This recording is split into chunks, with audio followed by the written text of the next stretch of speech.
Continuamos con Juan Carlos Tafur en Exitosa.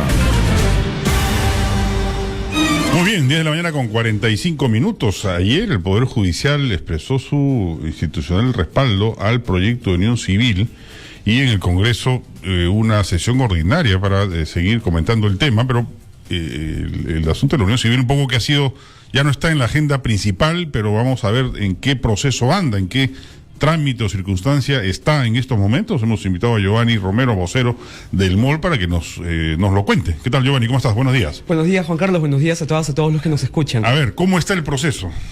Congelado, ¿Congelado totalmente? Sí, lo que tenemos es que durante los últimos meses han ido apareciendo una serie de documentos de opinión favorable de instituciones del Estado. El Ministerio de Justicia, la Defensoría del Pueblo, la Fiscalía y ahora desde el Poder Judicial.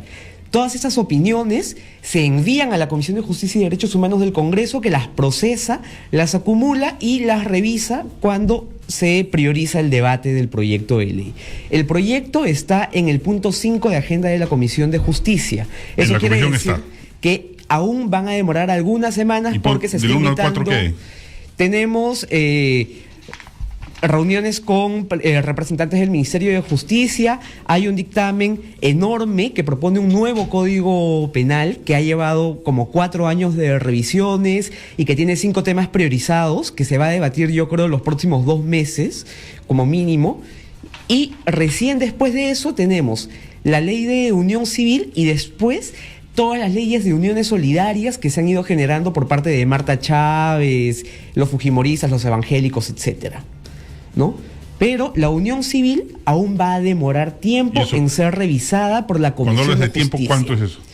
Depende de la voluntad política de Juan Carlos Seguren y el PPC. Si lo priorizan, podría discutirse la próxima semana. Entonces, como no la tiene. Yo creo que el juego de la Comisión de Justicia es que se sigue enfriando la opinión pública sobre el proyecto de ley, esperar hasta noviembre. En noviembre las prioridades van a ser otras, porque lo que estamos viendo es una serie de cortinas de humo que han aparecido en las últimas horas. Entonces tenemos que esperar a la siguiente legislatura, que empieza en marzo, que ya es dentro del timing electoral. Y como eso es una papa caliente, nadie va a querer discutirlo. O si lo discuten, va a ser en realidad para acotarlo más bien. Exacto. Todos los intentos de discusión de ese proyecto de ley fueron para meter de tijera. Sentí que Carlos Brus, que era el promotor del proyecto, ya había tirado la esponja. Yo creo que hay... Y que ya se sentía como satisfecho de haber puesto el tema en agenda, pero que ya era consciente de que políticamente no tenía el poder suficiente en el Congreso para lograrlo. Yo creo que lo que nos ha demostrado el proyecto de unión civil es que la opinión pública, la sociedad peruana y el Congreso van en 2 canales de sensaciones y prioridades totalmente distintos. Cuando escribimos el proyecto de ley hace un año, no pensábamos siquiera que iba a haber debate público. Claro. Entonces, hemos llegado mucho más allá. Pues además, la experiencia histórica era que lanzas el proyecto, tiene un poco de bulla mediática y decaía. Exacto. Esta vez sí escaló. Porque hay un contexto social, ¿no? Porque además en todo el continente hay ya leyes de unión civil o de matrimonio. Incluso en países como Bolivia. Y a su vez la propia comunidad tomó mayor protagonismo, ¿no? Eso es importante. Porque hay un efecto de acumulación, ¿no? Hace 10 años, cuando trabajábamos esos temas con Javier Díaz Canseco, no hubiera sido posible que un congresista diga abiertamente, soy gay. Claro. Hay un efecto social de progresividad, porque todas las sociedades evolucionan, aunque a veces no parezca, ¿no? Sin embargo, yo creo que lo que tenemos que hacer es seguir presionando para que el Congreso discuta el proyecto de ley de unión civil, porque tenemos derecho a que se sea discutido, así lo archiven. Tenemos derecho a saber qué congresistas no quieren que se reconozcan nuestros derechos. Sí, sin embargo, tengo la impresión también de que nos estamos olvidando de que ese no es el único proyecto sobre derechos homosexuales que hay en el Congreso. En el dictamen del nuevo Código Penal, que reúne casi 150 proyectos de ley, se está proponiendo redefinir el delito de discriminación. Y en la última versión, que está en este momento en carpeta de la Comisión de Justicia... ¿También lo ve la Comisión de Justicia? Sí. Y se incluye la orientación sexual y la identidad de género como causas prohibidas de discriminación. Esto ya ha sucedido en el pasado y, sin embargo, en el momento de debatir, para entenderlo bien, esto. Quiere decir que si hay una discriminación a una persona por ser gay, no sería un delito. En este momento... no sería un delito específico. En ese momento no lo es. Y el proyecto ratifica eso. El proyecto propone que sí sea un delito la homofobia. ¿Ya? Entonces, yo creo que... Eso está bueno, eso es una buena noticia. Es un muy buen posible avance. Y hay que poner tantos focos sobre la unión civil como sobre el Código Penal. Pero de repente se les ha pasado pues a Eguren y compañía, ahora que les estás dando luces, te fregaste, lo van a quitar. Yo más bien creo que lo que tenemos que hacer es, así como estamos vigilando la discusión sobre la unión civil, vigilar también la discusión sobre el Código Penal, para que no la quiten, para que no lo borren. Ahora, el espaldarazo que de algún modo les ha dado el poder, le ha dado el Poder Judicial a este proyecto, tú tenías algunas observaciones, ¿no te parece tan positivo? Efectivamente, porque los informes anteriores que tenemos del Ministerio de Justicia, la Defensoría del Pueblo y la Fiscalía, lo que señalan como argumento principal para apoyar la unión civil es, en este momento, el Estado peruano discrimina, porque los heterosexuales les permite reconocer sus parejas a través de las uniones de hecho y a través del matrimonio, y a los homosexuales no. Entonces, hay que reconocer los derechos de las parejas homosexuales. Ese razonamiento es aceptado por los estándares internacionales de derechos humanos. Sin embargo, el razonamiento del documento del Poder Judicial es distinto. El razonamiento del Poder Judicial es: las parejas heterosexuales son reconocidas por el matrimonio porque procrean, tienen hijos y fundan una familia. Como eso no es posible para los homosexuales, porque los homosexuales no tienen hijos, hay que reconocerlos, pero hay que cerrar la posibilidad de que el reconocimiento sea idéntico al de los heterosexuales. La conclusión a la que llegan es la misma. Hay que apoyar el proyecto de unión civil, pero el argumento de fondo... Claro, se equivocó. Exacto, ¿no? Entonces yo creo que hay que saludar esa opinión del Poder Judicial que se suma a la... tienen una serie de criterios psicológicos un poco ya trasnochados, ¿no? Hablan de la moral, que es innato. Entonces, efectivamente, deben creer que es genético, pues. Deben creerlo. Repitan la palabra moral 15 veces. Entonces, yo creo que va por ahí. Este informe del Poder Judicial lo ha hecho el jefe del gabinete de asesores. Es decir, o sea, es un informe jurídico. Supuestamente un informe con pretensión jurídica, claro, ¿ya? Pero que contiene una serie de valoraciones subjetivas. La conclusión es positiva, evidentemente. Sin embargo, el corazón del informe no es tan positivo como parece. A ver, vamos a escuchar al público, en general a nuestros oyentes, a ver si han variado su posición respecto a este tema en los últimos meses, la siguen manteniendo. Hola, buenos días. Aló, buenos días. ¿Qué tal? Sí, mi posición es la siguiente, señor. El Perú entero se está desangrando por causa de la delincuencia, por todas las cosas que estamos viendo a diario. Y sin embargo, el Congreso, en vez de preocuparse por gestionar leyes mucho más duras contra estos señores, lo único que está haciendo es preocuparse por el caso este de la unión civil de los señores homosexuales. Me parece que es un exceso. Gracias. Gracias. Radio Exitosa. Aló, buenos días. Buenos días, señor Stafur, ¿cómo está? ¿Cómo está usted? ¿Qué tal? La verdad que yo pienso como el señor anterior. Primero hay que fijarnos en las comunidades indígenas y campesinas que tienen que velar sus derechos. Eso es lo más importante, pero no, pues la homosexualidad, no, pues. Eso me parece que tiene que estar en la congeladora y me parece que no es. Ya tiene su derecho y veo que siempre se atienden en salud, tienen su beneficio. ¿Qué quieren más? La verdad que no. Ni piensan formar familia, por favor. Eso es negable. Varios no. Gracias. Aló, buenos días. Buenos días. ¿Cómo está usted? ¿Qué tal? Señor periodista, quisiera hacer una denuncia, por favor. Yo quisiera que el presidente Humala se preocupe en poner más policías en Yuyapiche. Paramos sufriendo de robos, de asaltos, y no hay dónde quejarnos. ¿En dónde me dice? No hay, en Yuyapiche, departamento de Huánuco, provincia de Puerto Inca, en el río Pachitea, por favor, urgente, necesitamos un puesto policial en Yuyapiche. No tenemos resguardo, ahí paramos desguarnecidos. ¿No hay ni un solo policía? No existe policías, caballero, no existe, por favor. Uy, bueno, se cortó la llamada, mil disculpas. Bueno, gracias por llamarnos desde Huánuco. Eso le corresponde pues al Ministerio del Interior, ¿no? Pero como está muy preocupado, hablando de fútbol también. Aló, buenos días. Buenos días. ¿Cómo está usted? ¿Qué tal? Gracias por dejarme hablar. Mira, justamente para unirme a lo que la señora también acaba de llamar. Realmente el payaso con bigote Rospigliosi que desactivó toditita esa zona, los puestos policiales, hasta la ronda campesina que había en ese entonces. Entonces la culpa también lo tiene ese ministro fracasado que ahora solo sale opinólogo. Ahora con respecto, voy a ser directo, yo no sé de los que mandan con media tinta. Acá es sobre la homosexualidad. Es uno de los que hizo perder a Toledo los puntajes por culpa de Bruce. Que en el Perú, pues mira, en la Biblia dice, esa es una aberración, que un hombre esté sobre otro hombre. Esos deben desaparecer de la faz de la tierra, dice. Por eso también fue Sodoma y Gomorra. Así queremos hacer nuestro país. Ellos deberían de formar una comunidad tal vez en un sitio y luego que se conozcan entre ellos. ¿Cómo van a criar dos hombres a una criatura, por favor? ¿Usted los metería presos o los condenaría a muerte? ¿Cuál de las dos opciones? Por mí si fuera ahí dice en la Biblia, ¿no? Dios perdona el escándalo. Ellos lo que quieren es tener matrimonio igual que nosotros las mujeres. Ay, para estar tirando su buque. No, por favor. Ya no digo, pero ¿usted qué haría con ellos? ¿Pues los metería presos o los mataría? ¿Aló? Uy, no me contestó. ¿Aló? Buenos días. Aló, buenos días. ¿Qué tal? Yo discrepo la señora, creo que acá los fundamentos religiosos no tienen nada que hacer en este tema. Pero sin embargo tu invitado dice algo no cierto. El Estado no discrimina. Quien discrimina, y lo hace muy bien, es la Constitución.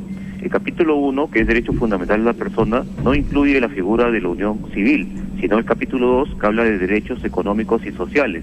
Entonces la Constitución distingue dos tipos de derechos: los universales, que son los de persona humana, y los especiales, que son de la figura de económicos y sociales.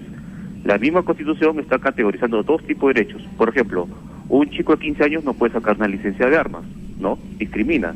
Entonces, sí se puede discriminar en determinados tópicos o temas. En este caso, si no están de acuerdo, tienen el camino del referéndum o modificar vía Constitución, pero que no nos mienta diciendo que el Estado discrimina o que la Constitución lo autoriza. Eso no es cierto. Eso lo ha dicho el doctor Marcial Rubio Correa, que es un constitucionalista experto en el tema, ¿no? La Constitución discrimina y lo hace muy bien.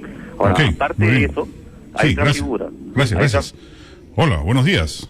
Radio Exitosa. ¿Aló? ¿Está la llamada? No, se cayó. Bueno, a ver. Bueno, yo creo que hay que recordar algo que... Perdóname, una precisión, porque hay muchos en las redes que me dicen qué tal los oyentes de... No son necesariamente, repito, y esto es a cualquier radio que admite llamadas se le aplica. Las personas que llaman no son necesariamente representativas, o no es una muestra representativa de las personas que escuchan. Igual, hay que escucharlos, pues es su opinión. Yo presumo que es una opinión sincera, que nadie les está pagando para opinar como opinan. Y más allá de que me parezcan prejuiciosas las llamadas, la mayoría de ellas, también es importante conocer cuáles son los prejuicios de la gente, ¿no? Pero además es importantísimo eso, porque es la única manera que tenemos para desmentir, aclarar, informar, ¿no? El Ministerio de Justicia en su informe señaló algo muy importante. Hay que diferenciar la moral personal de cada persona que guía tu vida personal, tus valores, tu proyecto de vida, de la moral pública. La moral pública es distinta. La moral pública está basada en el bien común, está basada en los valores de las leyes y la Constitución. La Constitución peruana, ¿qué es lo que dice? Artículo 1, el fin de la sociedad es la dignidad de la persona. Artículo 2, todas las personas tienen los mismos derechos y nacen con la misma dignidad. Artículo 4, el Estado protege a la familia. Y la Constitución no define qué es una familia.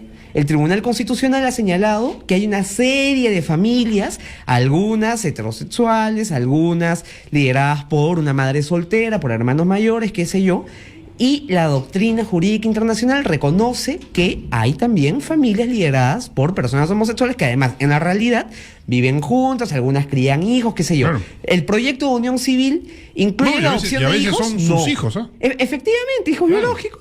Tú conoces a Verónica Ferrari, una ex compañera del MOL, que con su pareja lesbiana cría a su hija biológica, por ejemplo. Claro. ¿No? Y en caso de hombres hay igual. Efectivamente. Carlos Bruce, que ha estado acá en la mañana, cuando salió del closet al lado de sus dos hijos. Claro. ¿No? Entonces, existimos, tenemos los mismos derechos de acuerdo a las leyes en nuestro país, porque las convicciones personalísimas de cada persona son eso, convicciones personales y no pueden ser impuestas a terceros. Concuerdo totalmente en que el país en estos momentos es en una situación crítica, tenemos un presidente al que se le pasan por alto todas las prioridades del país. Es curioso, dicho ese paso, que el mayor grado de conservadurismo se dé en quienes se dicen cristianos, ¿no? Más que los católicos, son los cristianos. Yo no sé de dónde, al contrario, la religión protestante es mucho más liberal que la católica, pero acá en el Perú, sin embargo, parece en el nuevo pacto israelita.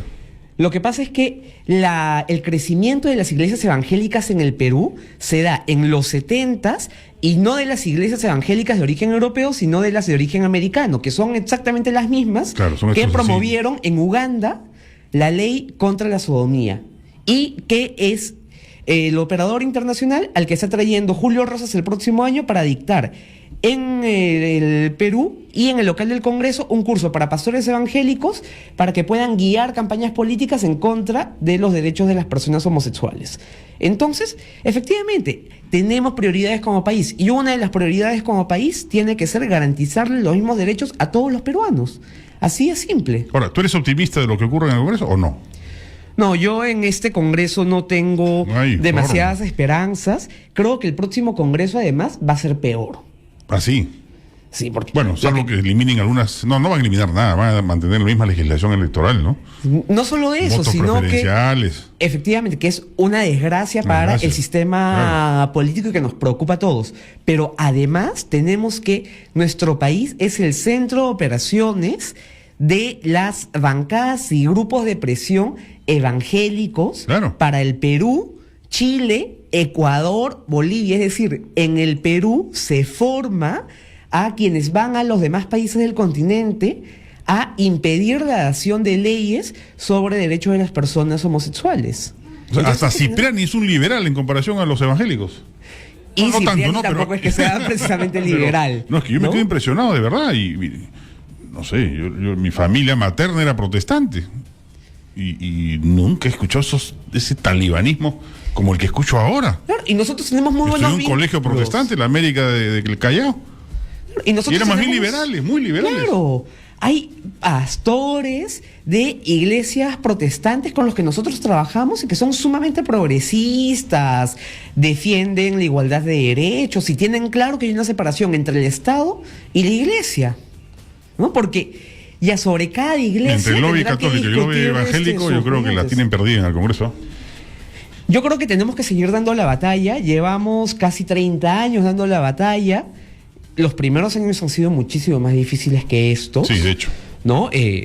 Pero este es un... Me parece bien, además, que ustedes sean conscientes que esta no va a ser la batalla final. Porque no la van a ganar. Lamentablemente no la van a ganar. Claro, yo creo que lo que exigimos... Pero lo que se ha avanzado es muy importante, ¿eh? Evidentemente. Muy importante. Evidentemente. Y lo que hemos avanzado hoy no hubiera sido posible sin todos los intentos previos. Eso además lo tengo sumamente claro. Y es por eso que le exigimos al PPC y al congresista Eguren que priorice el debate del proyecto de ley de unión civil en el Congreso. Porque tenemos derecho a saber qué congresistas votan por nuestros derechos y quiénes votan en contra, para no volverlos a poner en el Congreso. Y también que se respete en el debate del nuevo Código Penal la no discriminación hacia las personas homosexuales, porque no vaya a ser como en el pasado, que nos ponían en el anteproyecto sancionar la homofobia y en el momento que era aprobado lo único que borraban era eso. Y antes decíamos, no hay que ponerle muchas luces para que no se den cuenta. Capaz no se dan cuenta y lo aprueban. Y siempre se dan cuenta y siempre lo borran. Entonces preferimos poner todos los reflectores y que todas las personas estemos vigilando qué es lo que hace el Congreso. Eso es fundamental, creo yo. Muy bien, Giovanni, muchas gracias, como siempre. Muchas gracias, buen día a todos, y quienes necesiten más información sobre el proyecto de unión civil, sobre el nuevo Código Penal, pueden buscarnos en Facebook como MOL Perú, MHOL Perú. Muchas gracias. Muchas gracias. Bien, vámonos a una pausa y regresamos. Continuamos con Juan Carlos Tafur en Exitosa. Muy bien, 11 de la mañana con 7 minutos. A propósito de este incidente, penoso incidente policial en Cajamarca, que desembocó en la muerte de un ciudadano cajamarquino que no quería ser desalojado de su vivienda en ejecución de un embargo. Y además, otro hecho ocurrido en Lima, donde un cambista asaltado se defendió y mató al asaltante, se ha reactivado la discusión de saber hasta dónde alcanza la denominada legítima defensa. Antaño se decía que uno podía repeler un ataque delictivo si es que había equivalencia en los instrumentos de ataque. Un cuchillo con cuchillo, revólver con revólver. Eso entiendo que se cambió, pero la opinión pública a veces revela, y me incluyo, confusión respecto de cuáles son las precisiones legales en ese sentido y hasta dónde alcanzan también los derechos de la policía frente a un delincuente. Vamos a conversar largo y tendido sobre este tema con el doctor Mario Amoretti, decano del Colegio de Abogados del Perú, para que nos dé luces y por supuesto recibir también las llamadas y opiniones de ustedes, amigos oyentes. Doctor Amoretti, ¿cómo está? Muy buenos días. ¿Qué tal? Muy buenos días. A ver, en el caso de Cajamarca, por ejemplo, empezando por ahí cronológicamente, ¿la policía tenía derecho de efectuar un disparo letal? No. De ninguna manera. De ninguna manera. Aún habiendo sido agredido con una bomba molotov y demás. Allí la situación en la que debemos precisar.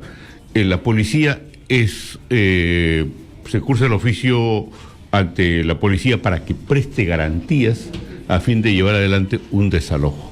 Si la jueza fue comunicada por la policía a fin de que se paralice este lanzamiento en razón de que no había garantías para ejecutarla, la jueza debió paralizar la diligencia. Más aún, si ya existía el cruce, digamos, o por parte de los que se encontraban en el interior de la casa, le enviaban o le tiraban piedras y bombas molotov a la policía, allí la jueza con mayor razón debió disponer que se paralice la diligencia y ordenar que se abra proceso o se denuncie a las personas que están resistiendo, porque eso es un delito. Claro, o sea, estaban cometiendo un nuevo delito, además de resistir a la autoridad, de negarse a acatar un fallo judicial. Por supuesto. Y tratar de combinarnos. Oiga, si ustedes no salen, van a ser denunciados penalmente. Y están en flagrante delito, inclusive ella estaba... ¿La puede detener ahí? Puede disponer de ordenar su detención. Por supuesto.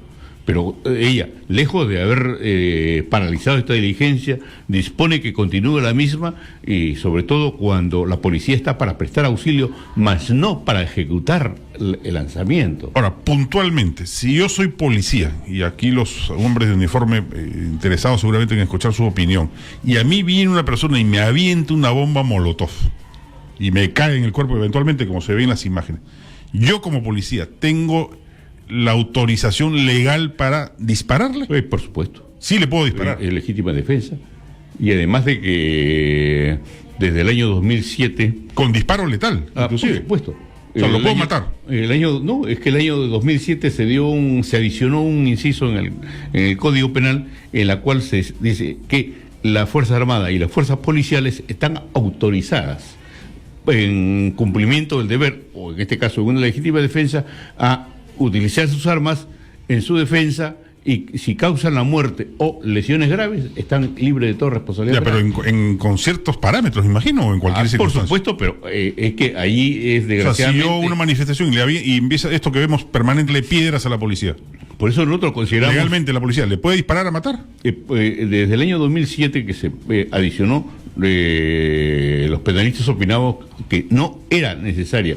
¿Por qué? Porque existe un inciso, el octavo, el que dice el que actúe en cumplimiento del deber. Y ahí es allí donde se deja al arbitrio del juez para que valore si es que verdaderamente hubo o no un exceso, si actuó o no en cumplimiento del deber. Porque si hay una simple manifestación y yo, policía, agarro mi arma y disparo...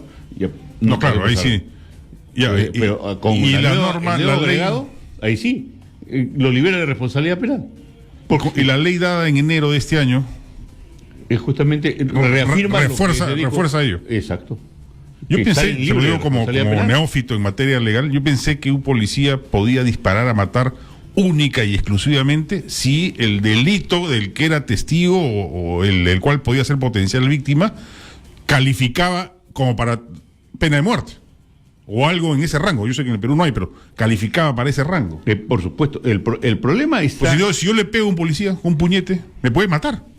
Porque es demasiado está autorizado amplia, legalmente para hacerlo. Demasiado amplia esta disposición legal que se dio en el gobierno de 2007, creo que ya estaba el APRA, y luego se ratificó en este gobierno con una ley. Antes fue con un decreto legislativo que lo dio el Poder Ejecutivo, y luego ya con Humala se ratificó este dispositivo legal donde se le da, se le exime de responsabilidad penal al miembro de la Fuerza Armada o policial que actúe según ellos en cumplimiento del deber y cause la muerte o lesiones. Bueno, pero deja un margen pues inmenso. Demasiado. ¿no? Y cuidado. O sea, mañana una manifestación, un meeting, y sale uno y con los palos, le pega a un policía y el policía le mete un balazo. Y hay varios casos que han sido resueltos anteriormente y aplicando a favor de la retroactividad se aplica y se están absolviendo a los policías o militares. Pasando al otro punto, y por supuesto invocando a nuestros amigos oyentes si quieren intervenir al 251-9422-467-4499. El caso de este cambista que es asaltado y el señor agarra su revólver y lo mata al asaltante. Allí, ¿está en su derecho o no? Para mí, sí. Tenemos que ver en cuándo y en qué caso funciona la legítima defensa, de acuerdo a las modificaciones que se hayan hecho a partir del año 2005. Antes se exigía la proporcionalidad, es decir, claro, cuchillo con cuchillo. Eso ya no existe. Ya no existe. Expresamente dice, se deja sin efecto la proporcionalidad y se toma en cuenta la racionalidad. ¿En qué consiste la racionalidad? De acuerdo a las circunstancias y a la peligrosidad con la que actúa el agresor, y si el agredido, en este caso el cambista, tiene a su alcance los medios para repeler ese ataque, porque la figura sería distinta. Si yo entro a mi casa saco un revólver porque me atacaron, me golpearon o me robaron y comienzo a correrlo y le disparo. Pero en este momento él tenía a su alcance el arma, corre tras ellos y tengo entendido que el otro dispara o lo amenaza con un arma. Es allí donde él también efectúa los disparos. Que la ley lo ampara entonces. La ley lo ampara. Porque igual, para la gente que nos escuche, si tienen armas, antes había este viejo consejo que decía: si en tu casa entra un ladrón y tiene un cuchillo, te fregaste porque tienes que repelerlo con cuchillo. Ya no es así. Y lo otro, haz un disparo al techo, o mátalo primero y haz luego un disparo al techo para decir luego que primero lo advertiste y recién luego actuaste. Eso tampoco ya no.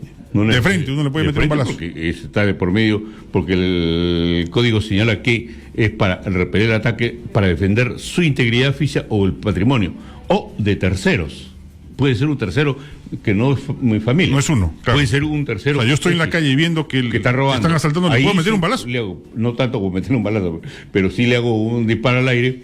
Y pasó hace cuestión de 3-4 años un ingeniero, y creo que fue acá en Chorrillos, le hace un disparo al aire porque estaban robando los accesorios de un carro, y el ladrón se le acerca con un desarmador y lo quiere atacar. Entonces él dispara y lo hiere en la pierna. Y a la final, ¿qué es lo que hace el fiscal y el juez? Lo mete preso. ¿Al que disparó? Al que disparó. A ver, claro, sin duda es un tema controversial, porque hay quienes señalan que no debería ser tan concesiva la ley, porque entraríamos ya al ajusticiamiento de a las cobolladas, un poco más ya a los escuadrones de la muerte, digamos, ¿no? A ver, aló, buenos días. Aló, buenos días. ¿Qué tal? ¿Cómo está? Sí, mira, muchas gracias. Primeramente, que los peruanos hemos visto en la televisión, por ejemplo, en el canal N, por decir un canal, ¿no? Pasan el video y ponen el círculo los policías, uno que está con el revólver, el otro está con la escopeta, etcétera. Pero no ponen en círculo cuando el señor que estaba arriba, que en paz descanse, le tiró una bomba molotov al policía que estaba abajo con fuego y todo. O sea que el hombre prendió la bomba molotov. Eso no lo pasa a la televisión, lo pasaron una vez nomás de rapidito. Y esa bomba molotov incendiada le cayó al policía en su escudo. En el uniforme, se le prendió el uniforme. En el uniforme. Si esa bomba molotov hubiera explosionado en el cuerpo del policía, el policía estaba destrozado totalmente. Ese señor que estaba arriba estaba en actitud de rebeldía. De rebeldía. Una persona que es rebelde ya es una persona como los terroristas, porque los que usaban la bomba molotov eran los terroristas, porque la bomba molotov los trajeron los apristas en los años 30. Eso lo tienen que saber todos los peruanos. Entonces, hay que ver acá la actitud de este señor de rebeldía, de matonesco, tirando piedras y todo. Gracias. Gracias. Ahora, una precisión, que no lo digo en plan de menoscabo de su hipótesis, sino de precisión en la información. Quien arroja la bomba molotov aparentemente fue el hijo. Eso, repito, no es un atenuante ni agravante, es un hecho fáctico. Le tiró de arriba, viene la molotov, le cae al policía y aparentemente es este mismo policía el que dispara contra el padre que les está tirando pedrones, ¿no? Ahora, yo siempre he dicho, claro, una piedra esa se le cae en la cabeza al policía y lo mata. Y ha sucedido en varias oportunidades. Es por eso que se incrementó. Entonces, la gente que esté advertida, entonces. Se incrementó la no pena juegue con fuego. En resistencia a la autoridad. Ni con piedra, ni con nada. No, además, un pedrón de eso lo mata. Y ha pasado. Ha pasado, por eso que se incrementaron las penas en delitos de resistencia a la autoridad. Pero tampoco es bueno el descontrol, ¿no? Porque un policía empoderado para usar el arma cuando quiera es también un peligro, ¿no? Es que ahí justamente, esto no es de ahora, este es de toda la vida. Sí, no es una larguísima discusión y no solo acá en Perú, en todas partes. ¿Y por qué las autoridades, si tienen la fotografía, los videos, por qué no denuncian a estas personas que están en delito de resistencia a la autoridad? Claro, a su vez pasa eso, pues la impunidad para... Vemos que esto continúa y no hay nadie hace nada, ¿no? Aquí, por eso que digo que la jueza debió haber paralizado esa diligencia, si estaban atacando, y ordenar que se denuncie a los atacantes. Ahora, Nicolás Bello, si el hombre estaba protegiendo su casa, porque el ataque se inició con matones, no con policías, no es atenuante. El hecho de que el señor defendía, bueno, también es un derecho de defender su propiedad. Las razones que existieron antes para que se disponga esta autorización judicial, bueno, está disponiendo. Lo criticable también es que cuando se utiliza a matones y a delincuentes para recuperar la posesión de la casa. Además eran 40 personas para un viejito ahí resistiendo. También, claro, no han podido cercarlo, mil maneras de asumir ese tema de una manera más civilizada, ¿no? O denunciarlos y citarlos y hasta cierto punto ordenar su detención, y ya con eso ahí ya se lleva adelante una diligencia de desalojo sin el problema que se ha presentado. Acá me pregunta Helmut si antes se decía uso de armas en la policía y en la Fuerza Armada eran 1, peligra la vida, 2, peligra la misión, 3, te quieren quitar el arma. ¿Eso sigue siendo así? Sí, sigue siendo así. Y ahora es más amplio. Ahora es más amplio aún. Ahora es más amplio. ¿Y la policía está autorizada legalmente para usar armas letales? Sí. Dice la modificación, el que usa sus arma de fuego y causa la muerte o lesiones graves. ¿Usted acotaría la norma de algún modo? Por supuesto, cree que porque no era necesario, porque existe lo que dice en el que actúa en cumplimiento del deber o de su oficio. Existía antes y existe hasta la actualidad. Entonces, pero matar a alguien no requiere una... Digamos, si hubiese pena de muerte en el Perú, y en los países que existe, requiere una sentencia judicial, pues, ¿no? Por supuesto. No puede estar al criterio de un policía, no sé, estoy hablando ya como ciudadano, no como abogado, pues no lo soy. Claro, es que el que dice, si a mí me están atacando, yo soy policía, y me están atacando, yo me defiendo. Eso está por ejemplo, mañana hay un partido en cualquier estadio de fútbol donde la barra brava de cualquier equipo de los principales, como se ve siempre, empieza a pelearse con la policía. Y los avientan tribuna abajo, etcétera. El policía puede sacar su arma y meter balas. Por supuesto. Porque de acuerdo a esta modificación que se ha hecho del año 2007 y ratificada este año por el actual gobierno, da la eximencia, lo libera de responsabilidad a la policía. Aló, buenos días. Aló, buenos días. Buenos días, ¿qué tal? Les informo a los dos, ¿no? El Ministerio del Interior, la Inspectoría del Ministerio del Interior está acusando al coronel del operativo, al comandante del operativo y a varios subalternos por incumplir el deber. Cuando hay un video que ha difundido Rocío Silva Santiesteban, ¿no? Directora de una ONG, ha difundido un video donde se ve que el comandante en el operativo, antes de que el señor comience a lanzar piedras del techo, el comandante acerca a los matones en fila adelante y les ordena comenzar a arrojar rocas. Cuando da esa orden, ya la orden de desalojo pierde toda legitimidad y por tanto la resistencia es legal. ¿Por qué? Porque esas rocas que lanzan los matones no van a sacar cosas, están directamente a matar, a malograr la integridad de los ocupantes. Entonces ahí malogra, ahí no es legítimo. Ahora, aparte de eso, el propio Ministerio del Interior lo reconoce así, por eso los está acusando. Entonces, no los acusa de asesinato, sino de no, incumplimiento. Claro, pero bueno, ya, eso el fiscal los acusará de asesinato, pues porque ese es un asesinato. Ninguna ley autoriza a la policía a llevar matones y a ordenarlos y dirigirlos para que lancen rocas a los ciudadanos. Okay. Por más que no haya pagado la deuda, ese es otro tema. Ok, perfecto. Quedó claro. A ver, en ese caso. Bueno, ahí el ciudadano, digamos, que está de arriba. Obviamente no es abogado, pero si yo fuese abogado y me atacan así, yo puedo interpretar que estoy en situación. Indudablemente, porque no está autorizado y es ahí. Y en esa colisión de derechos, si ambos están en legítima defensa, ¿quién...? Ese es el problema que justamente va a tener que dilucidarse en el proceso. Y es una práctica, desgraciadamente, el llevar matones, llevar delincuentes. Sí, pues. Esto es algo que lo vemos todos los días, pero ahora que se ha producido esta muerte, recién todo el mundo se repara en ello. Pero esto es de todos los días. Aquí me preguntan varios, si el tema de disparar a alguien por la espalda, eso tampoco ya es ya no es un requisito. Si uno dispara a alguien en la espalda es culpable y si lo dispara de frente ya no. Eso ya no tiene nada que ver. No, eso no tiene nada que ver. No tiene nada que ver. Ahora, ¿hay alguna restricción legal, me pregunta Luis Alejos, para el uso de gas pimienta como arma de defensa personal? No. No hay ninguna. Ahora, aló, buenos días. ¿Aló? Buenos días, ¿qué tal? ¿Cómo está, Juan Carlos? Buenos días. Buenos días, ¿qué tal? Mira, yo estoy de acuerdo que la policía sí, esa ley, sí la defienda, porque toda la gente, claro, habla ahora por el momento, ¿no? Hace un momento algún muchacho, una señora, estoy de acuerdo con la señora. Lo que pasa que no ven que todos los que tienen juicios contratan a matones. Eso es lo que no dice. Ahí seguramente el abogado lo está diciendo que es una práctica. Siempre se ha hecho así. Siempre. Sí. El culpable aquí yo creo que es la jueza, el Poder Judicial, que por una motosierra, y no es de ahora. Hay gente que ha perdido por una moto, ha perdido su casa, ha perdido muchos bienes. Y ahorita ustedes están viendo el problema enfocado en la policía, porque lo pateó. El señor ha muerto en acto del deber de los policías, se han defendido, es lo que yo he visto. Lamentablemente ha fallecido, que es lamentable, pero eso se ve aquí, no has visto en otros.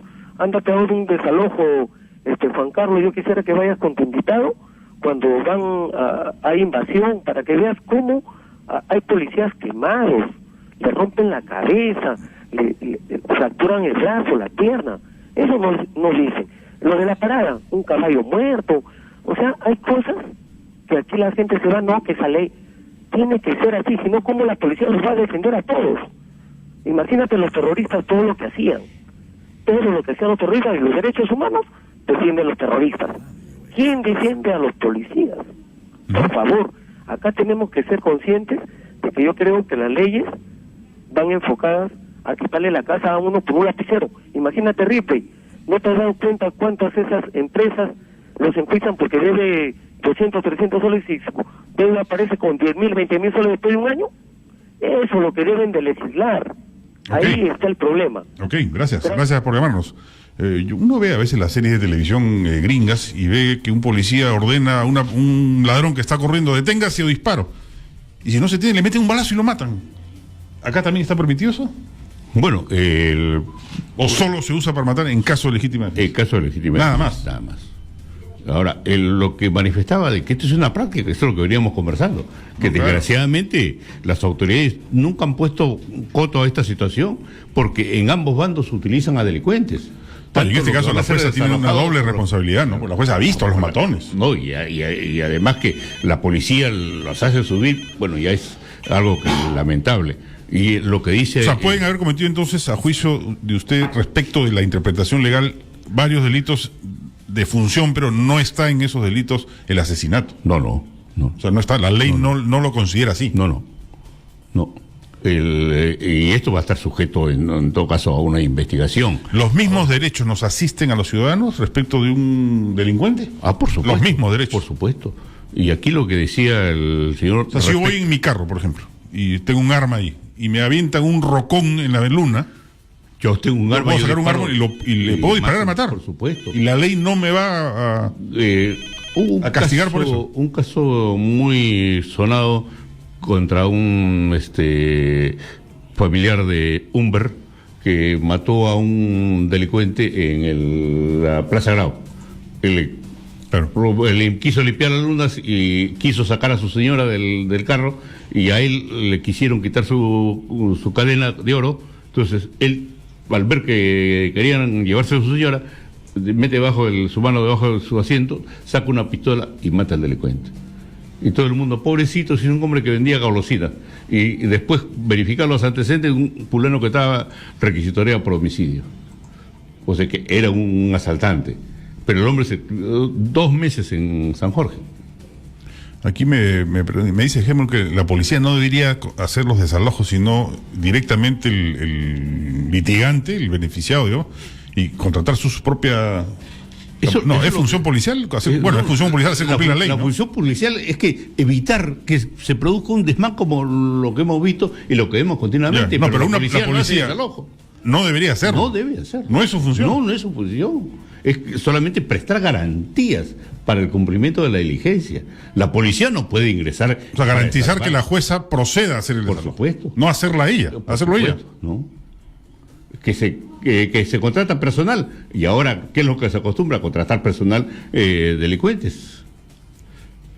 Aló, buenos días. Radio Exitosa. Buenos días. ¿Cómo está? Mi nombre es Ana, quiero preguntarle al doctor. O sea, la figura, ¿cuál es lo correcto? Que esté presente la jueza, la secretaria, los policías, porque he podido presenciar un desalojo donde los policías no ingresaron, sino enviaron a unos delincuentes armados, destruyeron y se robaron las cosas delante de la secretaria y los policías. ¿Cuál es la figura correcta para un desalojo? Ok, gracias. Buena pregunta. La presencia del juez y el secretario para que levante el acta. Por eso si no es legal. Por supuesto. Si no está el juez... Así haya fallo judicial. Claro, si yo voy a ser desalojado, pido la presencia del juez. No, yo estoy delegado, está bien. Usted es secretario, pero usted no está facultado para llevar a cabo la diligencia. Y la policía, vuelvo a repetir, la policía solamente ofrece garantías. Punto. Nada más. La policía no está facultada para... O sea, la policía, en ese caso, por ejemplo, al ver matones, ha debido impedir que los matones... Por supuesto. Muy bien, porque importante. Esto lo que sucede es que los que ingresan se roban todo lo que encuentran. Claro. Esa es una gran verdad. Aló, buenos días. ¿Tenemos más llamadas? Bueno, aló, buenos días. Aló, buenos días. Buenos días, ¿qué tal? Para opinar sobre el tema, mire, yo creo que de repente en este caso ha habido exceso de la policía, ¿no? Ha habido exceso, y no es que de repente, sino un exceso a toda vista. Pero... hay que ponerse también a pensar hay que ponerse uno en el pellejo de los policías. Yo soy papá de un policía. Y yo conversando con él, pues yo le digo así, pues muchas veces dice que ellos o los policías no se enfrentan muchas veces a los delincuentes. ¿Por qué? Porque si un policía, por ejemplo, la agarra, le da la cachetada a un preso, a un delincuente, al siguiente día va la denuncia y al policía lo ponen en proceso. Lo que pasa con mi hijo, por ejemplo, él interviene a un carro, él trabaja en emergencias, interviene en un carro, un borracho en la calle manejando un carro, lo agarran, lo llevan a la comisaría, lo hacen todos los documentos de ley, lo dejan ahí depositado, y que resulta que este señor era hijo de un oficial de la policía. Y al tercer día a mi hijo le llega una notificación a inspectoría de la policía por abuso de autoridad. Entonces, en ese caso, ¿dónde estamos? Que la policía también tiene que... Siempre hablamos que la policía, pero tampoco nos ponemos en sus pellejos de ellos. Gracias. Ok, gracias. No, sí nos ponemos, pues yo sí me considero un creyente en el respeto y la fuerza policial con todos sus términos, sin embargo, igual hay que acotar la posibilidad de excesos injustificados. Vamos a seguir conversando eso con el doctor Mario Moretti y luego una breve pausa. Carlos Tafur en Exitosa.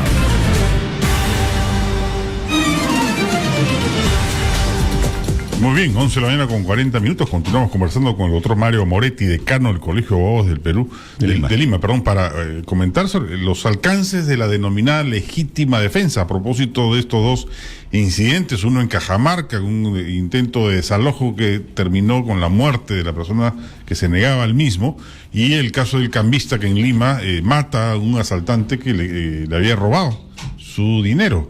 Nuestros teléfonos 251-9422-467-4499. Hola, buenos días. Buenos días. ¿Qué tal? ¿Cómo está? Señor Carlos Tafur, a usted mi saludo, mi gratitud eterna, a la radio exitosa y al panelista. Yo soy natural de Cajamarca, también tengo injerencia en el Poder Judicial, pero me reservo mi nombre y quiero decirle que aquí en Cajamarca no solamente prima el asunto de toda la trayectoria del proceso judicial, también quiero resaltar que hay la señora compradora, es una clienta de acá del Poder Judicial, ella es una chamana, y o sea que esto está ferra, tiene infinidad de propiedades que viene comprando, tiene 36 juicios, y de tal manera la señora se llama María Luisa Cruzado Ábalos. Es una campesina de acá de un caserío llamado María Marca. Y esa señora no presencia el proceso, sino manda a sus hijas. ¿Y por qué razón? Porque quiere quedar en la impunidad de lo que ella tiene injerencia en el Poder Judicial. Por eso que yo quisiera que el señor ministro del Interior tenga conocimiento de todos estos asuntos que se está viviendo en Cajamarca. Acá el Poder Judicial no es transparente, tiene otros quehaceres, otros asuntos, y hay una mafia bien organizada. Por ejemplo, quisiera nombrar, acá hay un señor llamado Cicilio Roncal Gamboa, que él es un tramitador judicial con el simple hecho de que con los litigantes le dan el poder, entonces él llega fácilmente porque ha sido secretario de la Corte, y este señor como secretario de la Corte tiene sus nexos porque la retiraron por inconducta funcional, y acá está muy amañada la justicia. Imagínense, 18 años, ¿para qué? Para que acá haya corrido tanto dinero. Ahora, una pregunta, ¿Aló? Una pregunta, cuando usted dice que esta señora es clienta del Poder Judicial, ¿en qué sentido? ¿Cómo? Desde la pregunta quisiera, casi no se escucha. Usted ha dicho que esta señora que ha comprado la casa es clienta del Poder Judicial. ¿En qué sentido?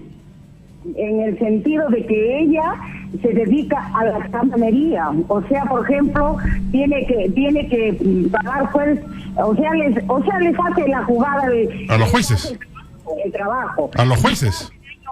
Sí, a los jueces. Inclusive, ¿cuánto habrá coimeado con la señora juez Carmen, ¿cómo se llama? ¿Cachai? O su primer apellido es Rubio, es Araujo, ¿cachai? Sí, Araujo, ¿cachai? Ya también ha habido, pues, cierto condonación de dinero, todas esas cosas, porque acá, por ejemplo, en Cajamarca destituyeron a un juez y lo tienen en la cárcel. Se llama el señor juez, también del segundo juzgado civil, se llama Guto de Pacherres Pérez. Si no venía la presidenta de la OSMA de Lima, no había nada, había severas denuncias ante la OSMA de Cajamarca o Digma de Cajamarca, y no había nada. Ellos trataban de encubrirlo. Por esa razón que el pueblo peruano debe saber la corrupción, y también acá hay una mafia bien organizada. Tal vez no sea en Lima, en otras regiones, pero aquí en Cajamarca la cosa es bien gravísima. Muchísimas gracias, señor Carlos Tafur. Ok, gracias. Dado el espacio. Muchas gracias por la información, valiosa sin duda, de lo que puede haber ocurrido, los entretelones detrás de este operativo en Cajamarca. Santiago me escribe, acá dice: ayer un amigo hizo un desalojo en el RIMAC. Los policías cobraron 800 soles y los matones 200 soles. Eso pasa lamentablemente, La policía, usted nos dice, doctora Moretti, no está autorizada a participar en un desalojo. No, solamente prestar garantías. Que no ocurra ningún incidente. Por y supuesto, si ocurre, evitarlo. Ninguna de las partes. No puede ni sacar a la gente ni defenderla. Por supuesto. Desgraciadamente eso viene sucediendo no ahora, antes. Sí, pues. Aló, buenos días. Juan Carlos, buenos días. ¿Qué tal? César Aguinaga te saluda. ¿Qué tal? Hoy todo el mundo se ha centrado en la responsabilidad del suboficial que hace el empleo del arma, pero nadie se ha percatado del oficial que está al mando y es el que controla su personal policial, y si él dio la orden al suboficial para que dispare hacia la persona que falleció. O sea, ahí hay un caso, ¿no? Hay un personal policial que está al mando de un oficial y él es el único responsable que da la orden. No da las órdenes del uso del arma. Ok, gracias. legalmente se distribuyen así las responsabilidades al interior de un instituto jerárquico como la policía? Bueno, indudablemente el mayor jerárquico o la autoridad tienen el poder, lo que llamamos nosotros de garante. Yo garantizo en mi condición de autoridad para que esto no se desborde. Claro. Ya, pero si yo superior le ordeno a un policía dispara y mátalo. Ah, no, él también responde. El oficial no está obligado. Por supuesto, el oficial está obligado. El policía no está obligado a hacerle caso. De ninguna manera. Pues yo no puedo ordenarle, oye, mata. No. Yo me puedo resistir. Y no incumple la ley. La orden, no. Porque nadie me puede ordenar que mate a una persona. Aló, buenos días. Hola, buenos días, señor Tafur. ¿Cómo está? ¿Qué tal? Bien, gracias. Buenos días, invitados. Mire, para evitar todos estos desalojos que creo que ha sido en desproporción, porque la cantidad en la que debían los señores, ahí también está el juego. El juez no puede, garantizar, pues, por decir, no, por un televisor, un terreno, parece que ahí también hay corrupción. Porque el señor que ha hablado antes de morir dijo que habían 2 lotes, si podían agarrarse a que sea uno, pero no 2. Y ahí, para mí, que la jueza haya hecho el juego, nos agarramos 2, uno para mí, uno para ti, pero nunca un juez no puede avalar por un televisor agarrarse un terreno o 2 terrenos, ¿no? Eso también tendrían que investigar bien. Ok, muchas gracias. Sí. Dicho sea de paso, yo creo que es hora de ponerle coto a esta práctica extendida en instituciones financieras o de préstamos que hacen firmar documentos en blanco a los clientes. Y lo terrible es que hay que tomar una doble acción. Una, prohibirlo en adelante, pero dictar una suerte de amnistía, no sé cuál sea el término legal, de modo tal que a partir de cierta fecha no valga ninguno anterior, salvo que se haya actualizado a una especie valorada conforme a la voluntad de ambas partes.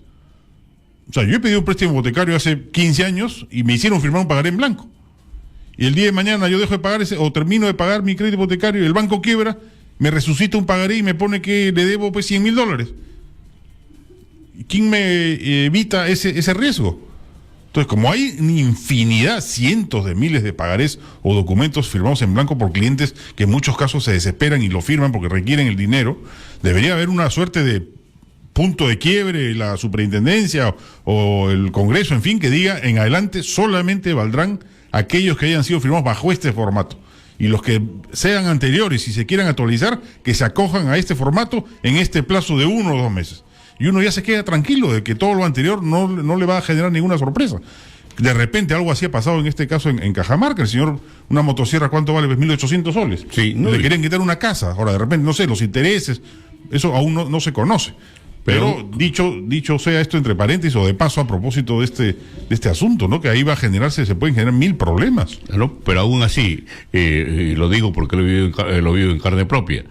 Avalé por una letra de un pagaré por 1.600 y me la incrementaron a $3.700. Y en estos momentos me quieren hacer pagar $10.000 como avalista. Presento una pericia grafotécnica que ese documento es fraguado. Y ni fiscal, ni jueces, ni el colegio de abogados sanciona a los abogados. Y el Banco de Comercio, bien, gracias. No, claro, es que pueden hacer lo que les da la gana. Pues. Y eso, desgraciadamente, sucede a cada instante, porque hay un dispositivo legal. Y uno firma pues confiado, ¿no? Dice, yo confío, es un banco serio, va a respetar y va a colocar el monto correspondiente. Claro, la pretexto ¿cuál es? No, es que falta precisar, esto en este momento no es el monto, sino el día que se le entrega. Entonces ahí se va a llenar. Exacto. Y uno confía, pues, incauto, que van a llenarlo con la cifra correspondiente. Lo dejan en blanco, pues. Y después lo llenan como les da la gana. Y ya le digo, yo inclusive con pericia grafotécnica, que he demostrado que es fraudulento y no pasa absolutamente nada de parte de las autoridades fiscales. Yo por ejemplo, que lo mejor es decretar un punto muerto, se borra todo lo anterior, una amnistía o un plazo de 2 o 3 meses en los cuales deben actualizar todos esos pagarés con especies valoradas, entonces que los bancos le digan a sus clientes, oye, tú has firmado esto y tengo que actualizarlo, perfecto. Si no lo hacen porque tienen uno escondido en blanco por ahí, que en adelante no valgan ese tipo de pagarés, que sea una especie valorada o formal y oficial. Pero en fin, a ver, vamos. Aló, buenos días. Aló, buenos días. Buenos días. Estoy hablando de Radio Ica. Mire, me da muchísima pena que ese señor de Cajamarca haya fallecido. Lógicamente no es algo normal, ¿no? Pero las imágenes en la televisión salieron de que esas personas de arriba del techo a un policía les tiraban con bombas caseras. Y dígame, supongamos que a ese policía, a ese joven, le hubiese caído en el rostro, le hubiese quemado la cara, o lógicamente una bomba casera se sabe que es con gasolina, y hubiese hecho daño. No estoy de acuerdo con la actuación que haya tomado, que le haya disparado a ese hombre, pero creo que también tienen derecho, ¿no? Gracias. Ok, gracias.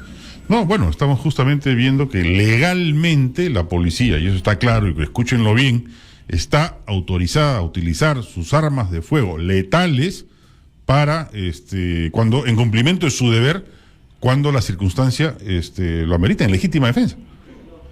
Hay un terreno ambiguo en el cual hasta dónde va la legítima defensa y hasta dónde no.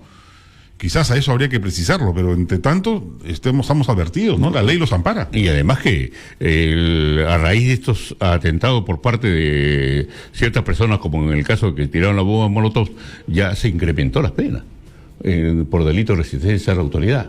Entonces, no, y eso sí me parece bien. La pregunta es ¿por qué las autoridades no actúan? Claro. O sea, no puede ser que un policía esté escondido ahí con un escudito recibiendo pedrones y no pase nada. Por supuesto. Aquí y eso es un atentado, eso lo mata al policía. Por eso que la jueza y los jefes del operativo debieron paralizar y disponer que se procese y se investigue y se procese a esta persona por resistencia a la autoridad. Sí, ahí sí, falta absoluta de criterio, ¿no? Por supuesto. Y el jefe policial también. Sí. O sea, es una persona, son dos personas, el hijo con el padre, y hay 40 policías. O sea, y había formas de subir, como después se vio, que subieron por los costados y poderlo contener. Pero es bueno, el recurso más fácil también. El problema de ese es que esa ley, claro, si yo me siento autorizado, disparo nomás. No pasa nada. No pasa nada. ¿Para qué voy a darme el trabajo de buscar una forma pacífica si le puedo meter un balazo y lo mato? Así, desgraciadamente. Aló, buenos días. Buenos días. Buenos días. ¿Qué tal? Una pregunta, por favor. Al señor, al penalista que está ahí, de preguntarle. Ayer ocurrió, mataron a un delincuente, un cambista. Le había robado $10,000.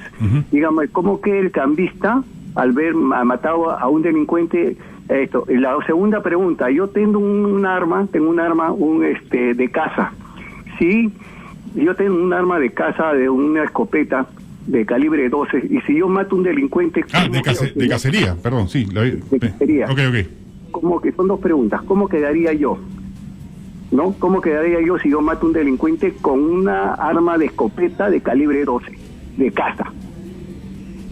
Teniendo licencia. Bueno, para los efectos de la legítima defensa no se requiere que sea un arma de escopeta o lo que fuera, porque si me están atacando, inclusive, si de acuerdo a esta nueva modificación, si yo soy atacado por dos personas a golpes de puño y tengo un arma de fuego, disparo para defenderme, no hay proporcionalidad, pero sí hay racionalidad por el peligro que yo estoy corriendo y la forma como está procediendo el agresor. De tal manera de que frente a una situación como esto sucede no solamente para defender bienes o la integridad física de la persona que es agredida, sino de terceros. Y yo le explico a mis alumnos, yo llego a mi casa y veo que un delincuente está tratando de violar a mi señora o a mi hijo o a mi nieta, yo no voy a hacer un disparo a ley, de frente disparo y lo mato. Claro. Porque es en defensa de un tercero. Claro. Y la ley lo va a parar plenamente. Por supuesto. O sea, ni siquiera prisión preventiva. No debe ser. Ahora, ¿y eso está claro a nivel de Poder Judicial? ¿Los jueces lo saben? No, ya hemos visto en los casos anteriores, de que hay gente que va un mes, 2 meses, y después se ha absuelto aplicando la legítima defensa. Pero ese tiempo que estuvo preso, ¿quién se lo quita? Sí, pues. Dicho se pasó, en el Perú hay los jueces una facilidad de meter presa a la gente. Es lo más fácil. Claro, o sea, yo he escrito una hora, le digo... Las tribunas aplauden, pero... Sí, yo digo en el libro que para algunos jueces prefieren primero detener y después investigar. Aló, buenos días. Sí, señor Tafur, muchas gracias, buenos días. Buenos días. Gracias por su espacio y por su tiempo. Mire, en esta época que vivimos un sicariato desmedido, tenemos que tener en cuenta que la policía es el cártel de mercenarios más grande que existe en el Perú. La policía se alquila a destajo, se alquila por horas, se alquilan en todo lugar, se alquilan a todo el que tiene dinero, y esto no puede ser, señor señor periodista, no puede ser, señor Tafur. No puede ser que una institución que está destinada a respaldar las leyes, a proteger las leyes y sus ciudadanos, a proteger la patria, estén alquilándose a terceros. Primero se alquilan como mercenarios y cuando sus empleadores les exigen, se convierten en sicarios, como lo que ha pasado en Cajamarca, o como lo que pasa en muchos lugares. Cuando hay desalojos les exigen que disparen y hay personas muertas. Ahora, en Cajamarca no solamente tiene que haber justicia al dar de baja a estos individuos, a estos delincuentes que visten el uniforme, sino que tienen también que ser juzgados y ir a la cárcel, porque se trata, señor Tafur, de implantar justicia acá. Así como criticamos que hay ciudadanos delincuentes y para los que exigimos el mayor castigo, también exijamos el mayor castigo para este tipo de acciones que no deben volver a repetirse. Muchas gracias, señor Tafur. Muchas gracias a usted por llamarnos, darnos a conocer su opinión aquí en Radio Exitosa. Todas las opiniones son bienvenidas. Ahora, acá me hacen una pregunta puntual. En el caso de Pueblo Libre, del cambista, los delincuentes estaban fugando ya y el cambista los correteó mientras subían. ¿Eso cambia la figura legal? No, porque justamente el delito de robo tiene los siguientes momentos: la sustracción y el apoderamiento. El apoderamiento significa que el ladrón va a disponer y obtener un provecho ilícito. Lo que ha hecho el cambista es tratar de recuperar su dinero, como en efecto lo consiguió, una parte. De tal manera que ese apoderamiento y ese provecho ilícito no se llegó a consumar y por lo tanto está dentro de la figura del robo. ¿Lo puede matar igual? Por supuesto. Pero ¿dónde está ahí la legislación? O sea, si yo, por ejemplo, yo llego a mi casa, me han robado mi casa y me entero quién ha sido el ladrón, voy al día siguiente, lo busco y lo mato. Ahí no, pues. Como le decía yo, no se adhería a la figura de la legítima defensa. La legítima defensa implica que está en riesgo mi vida. Exacto. No solamente el patrimonio también. El patrimonio también. Sí. O la libertad sexual. Pero es bien laxa la... no es demasiado laxa la ley. No, pero eso que existe ciertos requisitos, la inmediatez. Aquí en realidad no es que se estaban dando, se daban a la fuga, según de acuerdo a la información que tengo, es de que el cambista reacciona de inmediato y el otro le apunta o le dispara con el arma que tenía y sigue corriendo. Entonces ahí es donde el cambista dispara. Ahora, por eso de que en este proceso o en esta investigación que se está llevando a cabo se va a dilucidar si esta persona mató en legítima defensa o mató y hay lo que llamamos nosotros una legítima defensa imperfecta. Se le impone una pena por debajo del mínimo legal. Responde por homicidio, pero no por una pena de 6 años, si no se le podría imponer una pena por debajo, porque falta un requisito. Ahora, si en una bronca callejera yo le pego a una persona y esa persona tiene un arma, ¿me puede matar? No tanto. Pues está en legítima defensa, él puede decir. Pero es que... Él es más grande que yo, me está pegando duro. Bueno, en ese sentido sí. En ese sentido, si es una persona, como yo le explico, yo voy caminando por una calle y me encuentro con un fulano de 1,80 m y me comienza a golpear y yo tengo un arma, disparo. Pues está en uso de su legítima defensa. Por supuesto. Porque hay un rasgo de peligrosidad. Si el militar o policía están de franco, también. Y mata a un ladrón, pues también. No tiene derechos recortados por estar en su descanso. Eso, el mismo derecho lo tiene un particular. Bueno, ya sabemos cómo está la ley. Si no nos gusta hay que cambiarla, pero como está, creo que aclara las cosas respecto de las prerrogativas de la Policía Nacional, ¿no? Entonces hay que poner la cosa en su cita. Muy bien, doctor Amoretti, le agradezco mucho. Muchas gracias. Hemos estado con el doctor Mario Amoretti, decano del Colegio de Abogados de Lima. Muchas gracias, amigos, por su sintonía. Nos vemos mañana, como siempre, de 10 a 12 del día. Chao.